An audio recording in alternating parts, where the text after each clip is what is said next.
दिव्यानी व्यास और स्वागत है आपका जनता समाचार में। चलिए रुक करते हैं आज की खास खबरों पर।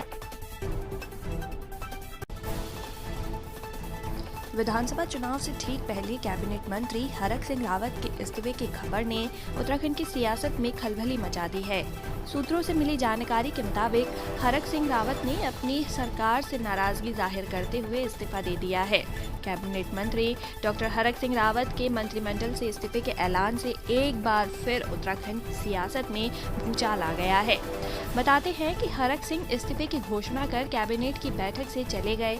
सरकारी प्रवक्ता और कैबिनेट मंत्री सुबोध उनियाल ने कहा कि हरक ने कोटद्वार में मेडिकल कॉलेज के लिए बजट जारी नहीं होने पर नाराजगी जताई थी।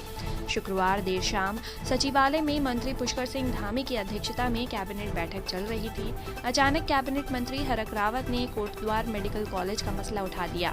हालांकि जब हरक सिंह रावत कैबिनेट से निकल गए तो उनके बाद कोटद्वार मेडिकल कॉलेज के लिए सरकार ने 5 करोड़ रुपए का बजट जारी करने की घोषणा कर दी। हरक सिंह भी कैबिनेट में मेडिकल कॉलेज के लिए बजट जारी न करने पर इस्तीफे का ऐलान करते हुए बाहर निकल गए। कैबिनेट मंत्री अरविंद पांडे ने उन्हें रोकने का प्रयास किया, लेकिन हरक सीधे निकल गए। रात लगभग 10:15 बजे ये घटनाक्रम हुआ। इसके बाद कैबिनेट बैठक आधे में ही स्थगित हो गया। सीएम पुष्कर सिंह धामी जब सचिवालय से अपने आवास के लिए निकले तब पत्रकारों ने उन्हें हरक के इस्तीफे को लेकर सवाल किया तो वे कुछ बोले बगैर ही अपनी गाड़ी में बैठ गए।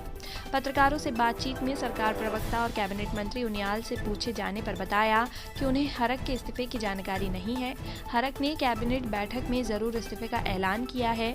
उन्होंने कहा, कोटद्वार मेडिकल कॉलेज के लिए 5 करोड़ की कैबिनेट ने जारी कर दिए हैं, मैंने इस्तीफा नहीं दिया है। मंत्री हरक सिंह रावत के साथ रायपुर के भाजपा विधायक उमेश शर्मा काऊ के भी भाजपा छोड़ने की सूचना है। हालांकि उमेश शर्मा काऊ ने कहा कि उन्होंने पार्टी से इस्तीफा नहीं दिया है। वो बोले, मैंने सुना है कि मंत्री हरक सिंह ने कैबिनेट से इस्तीफा दे दिया है। मैं इस बात की सच्चाई और कारण पता करने के लिए मंत्री के घर जा रहा हूं। उधर विधायक उमेश शर्मा काऊ के घर के बाहर शुक्रवार देर रात तक सन्नाटा पसरा रहा। मीडिया कर्मियों ने जब उनके घर का गेट खटखटाया तो उनका बेटा घर से बाहर आया।